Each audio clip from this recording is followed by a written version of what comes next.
You know, we often get angry at the shill media, uh, their stupidity, how they just beg for the scraps from the table of Disney as producers, actors, well, not so much actors, but the producers and the creatives and the junior execs that don't know their pronouns constantly dump on them, treat them like man babies.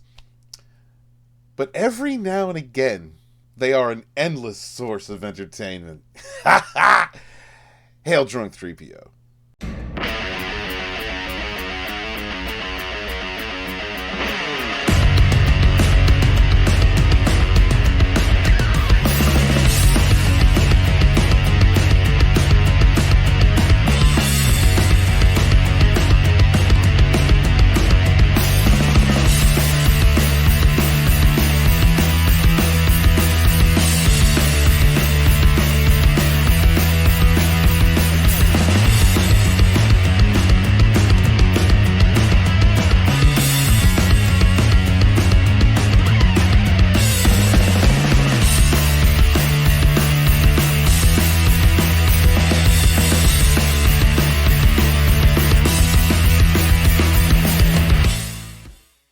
So this is an article from Ichibacca's Disney Star Wars is Dumb. Please go check out Itchybacca. He is a contributor for the Fandom Menace Volume 2.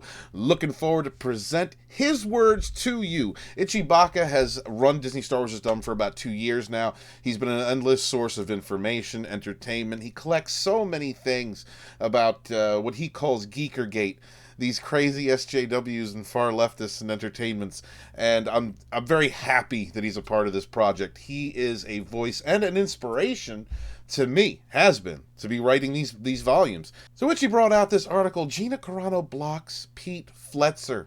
Who is Pete Fletzer? Well, you might not know because they're shill media. So let's take a look.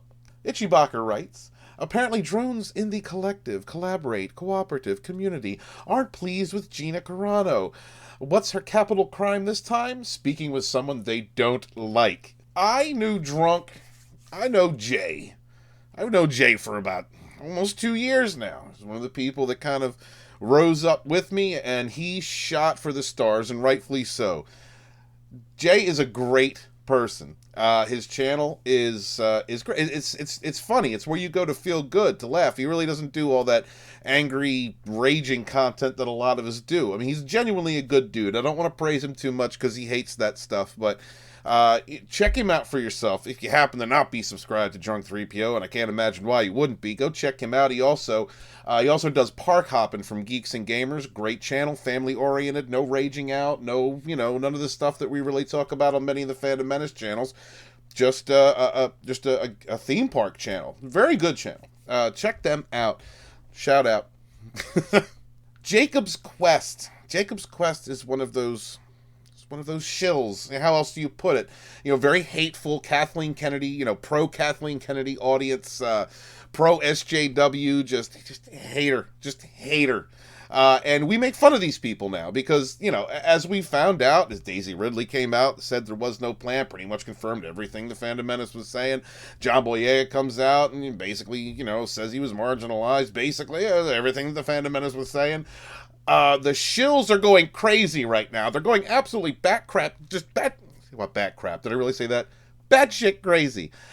Because they're shills. They don't have a leg to stand on. They have to work to be fans. I mean, not that a lot of us that haven't checked out yet don't have to work to be fans at this point, but we're fans of the older material. These are the new fans. Joe Jacobs Quest says, well, she's just full-on conversating with Fandom Menace types now. Getting really hard to give her the benefit of the doubt. Hashtag the Mandalorian. People are pissed at Gina because she's a free thinker. She's not bending the knee. She doesn't bow.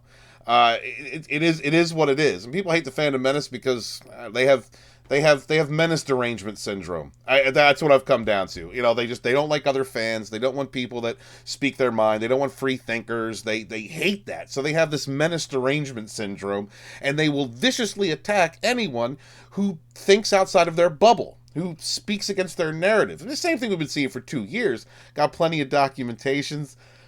It's going to be hard to ignore this one. I'm thinking Gina Carano, the whole thing with her, the lovely Gina Carano, is going to be somewhere in Volume 4. I think Volume 4. Because just the shills, the Star Wars fans, the newer fans that have just come out of nowhere, and they're not really fans of the Star Wars. They're fans of their pronouns and just gobbledygook nonsense that just doesn't even make sense in Star Wars, which is really meant for everybody. Like, don't care if you're gay or a special kind of gay. If you have to be a special kind of gay with pronouns and they thems and all that, I don't even care. It's for everybody. Come on in, enjoy it. If you want to come on and have a talk about some Star Wars lore, let's do it. No problem doing that. From debate to creativity on something, great. I have no problem doing that. So when you start just being more worried about whether or not someone supports your special kind of gayness, or, you're using words like inclusion and diversity and not in the way that those terms are defined, it's more like exclusion and segregation, then I have a problem with it. Then I don't really consider you a fan. I think you're just a troglodyte. You're just a freaking weirdo, and, you need a mental health professional, and I hope that you get that help. Jacob's really upset because Drunk3PO is having conversations with Gina. Well, Gina's talking to a lot of people. She's talking to fans. She's allowed to, right? She's allowed to talk to whoever she wants to talk to.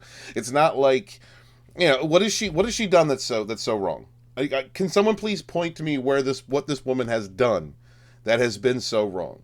She got a gig at Lucasfilm in The Mandalorian playing Cara Dune. Great, good for her. I kind of like the character.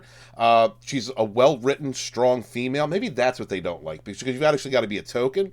Disney Star Wars fans, you've got to be a token. That's what they want. They don't really want a real well-written character or a good story. They need tokenism. So maybe they're upset about that. They're also calling her like a phobe and this and that. Look, all y'all know I don't support corporate Black Lives Matter. I do not support it. I think it's garbage. I think it's a racist hate group. And Gina actually shared a link not too long ago, something that I don't really condone, on how you can support bailing out these domestic terrorists, this racist hate group of people. I don't agree with that. I don't co-sign to that. Don't really judge her entire character on that. She's also stated several times that she supports trans rights. Who in their right mind doesn't support anyone's right to live how they want to live and to harm none? Live as you want to live. But far lefties, Disney Star Wars fans, like those types of people, they don't really care about the facts. They care about their feelings. And if they feel slighted, then you're just an istophobe and you're all over. The same thing with Drunk. Same thing with Drunk3PO. That man's channel, all of his super chats, all the money he makes from that channel goes to supporting children in El Salvador right now. That's the project he's on right now. Building a home for these homeless kids. Don't have parents. Don't have anything to look toward.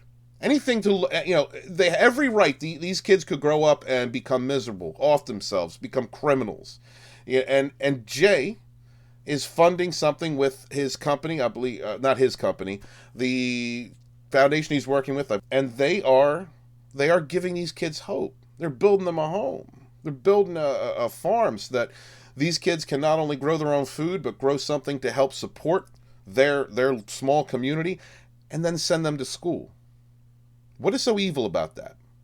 Like, if you're really a racist, or segregationist, hateful, sexist person, all the stuff that Disney Star Wars fans calls the traditional Star Wars fandom, if you're all those things, why would you be going to another country full of brown people and helping these kids? Right? Like, I don't get it. Like, I'm not trying to virtue signal. Jay, if you're watching this, I'm sorry. I'm not putting a spotlight on you. But honest to God, guys, he's a good person. I wish him all the luck and success and everything. He's shot past me. We started out together, and this man shot past me, and he's going onwards and upwards, and I wish everything for him. I wish the best for him. I love my brother Jay.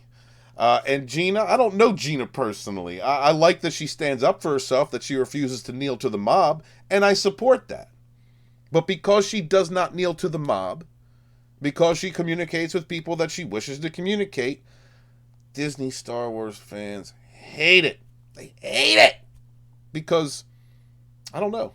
You tell me who the real hateful ones are at the end of the day.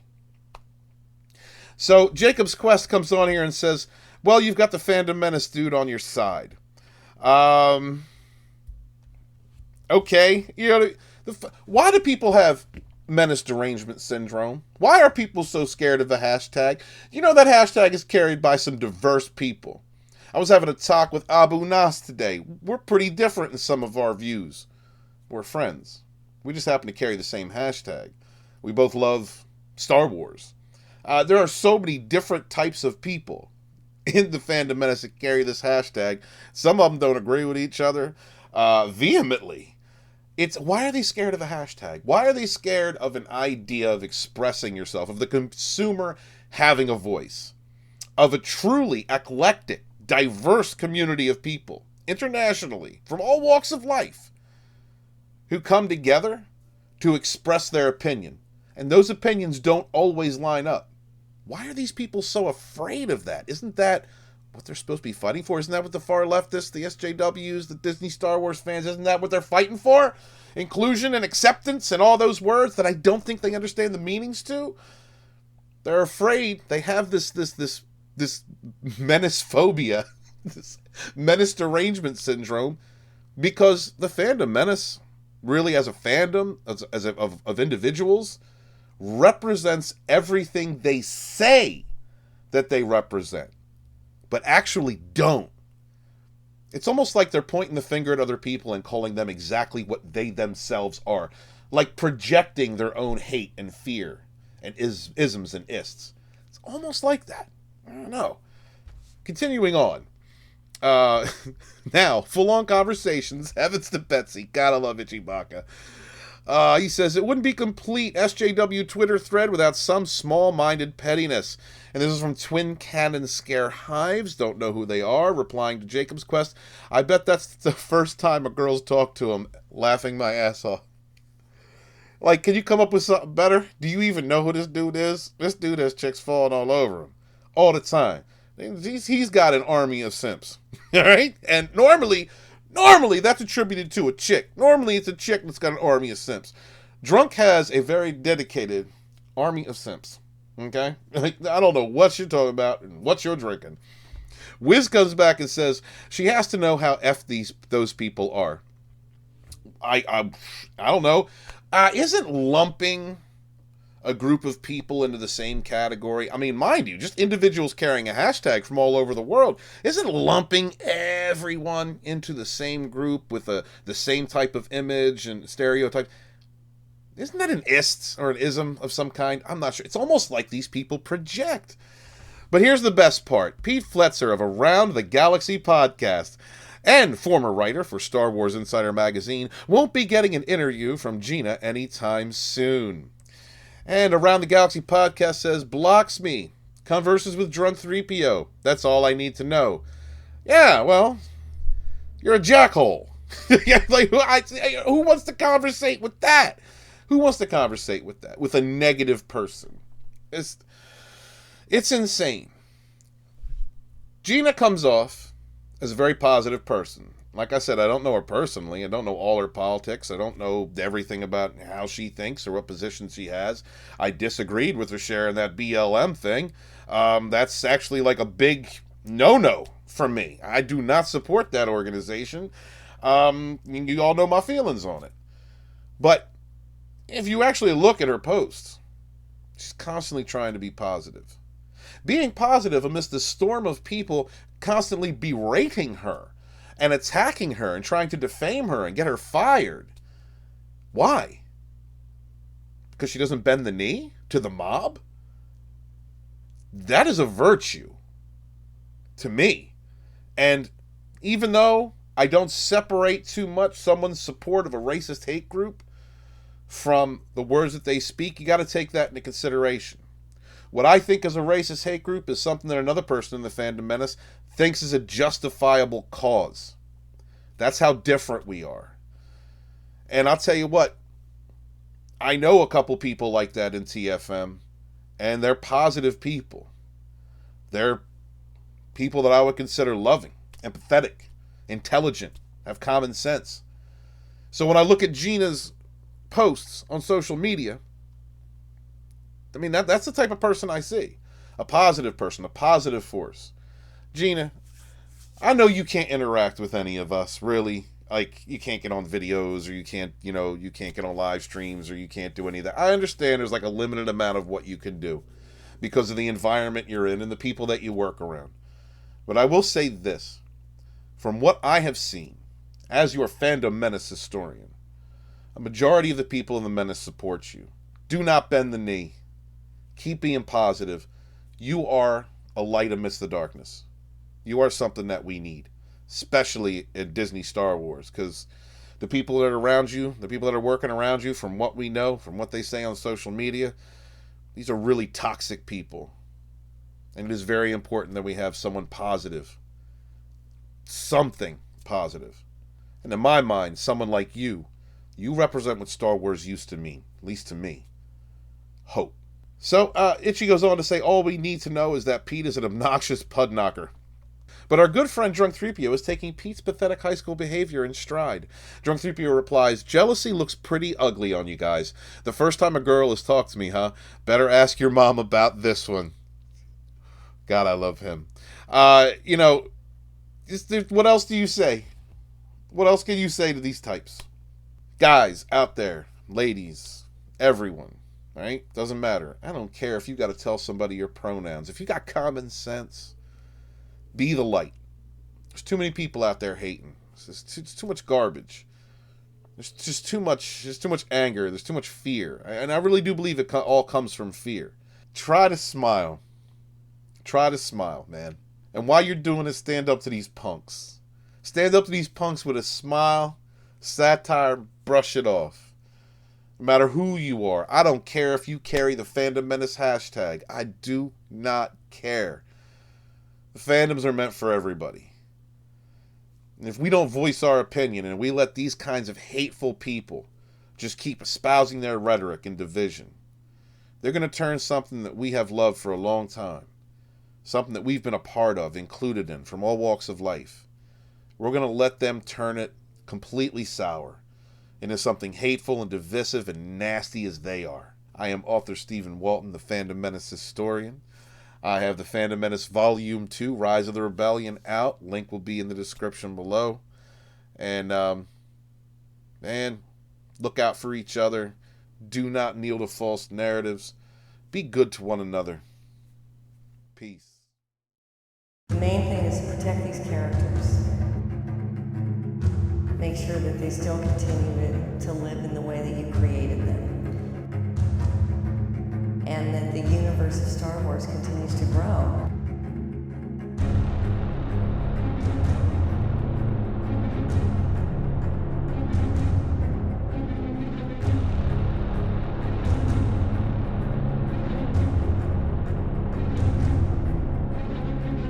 By 2018, far-left extremists in Hollywood had been perverting long-established, profitable science fiction properties as platforms to espouse divisive social propaganda. The vision of these creatives was to repurpose established franchises in the hopes of indoctrinating viewers into the bigoted groupthink of the American far-left ideology.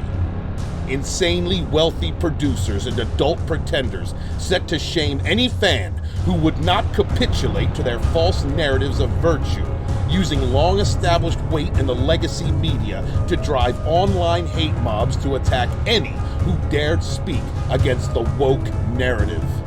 Yet there were those who would not kneel before this oligarchy of money, media, and extremism. Those who had known the truth. Fandom is for everyone. The Fandom Menace Volume 2 covers the events of the year 2018 as a group of independent creators rose up together, inspiring the Star Wars fandom to speak out against the flagrant misuse of a property that was not meant to inspire division, but hope. Volume 2 will cover the voices who spoke out against cancel culture, such as the Gospel According to Mark with a C. Thank God for Star Wars fans. If only Rian Johnson had said the same thing. Mecha Random 42. Star Trek, to me, is a hopeful, optimistic view of the future. with chapters written by Stephanie Janicek, Smuggler's Cantina, They're not answering any of the questions that the real fans want to know. Jesse Milestone of Mindless Entertainment, And I'm gonna warn you right now, this here thing you're about to watch is probably gonna involve a lot of yelling and a decent amount of swearing. Itchybacca of Disney Star Wars is done. But this doesn't explain why, after Disney's acquisition of Star Wars, George would attend the premieres of The Force Awakens, Rogue One, The Last Jedi, and Solo. And the Overlord himself, Dictor Van Doomcock. Greetings, my friends. Our pop culture is under assault by corporations who would rather destroy our cultural heritage than build respectfully upon it. This is an historical documentation of a group of people in the late 2000 teens who would not bow to the very worst in humanity, seeking to separate us along political lines while using our beloved modern mythologies to do so. They did not kneel. Will you? The Fandom Menace Volume 2, Rise of the Rebellion.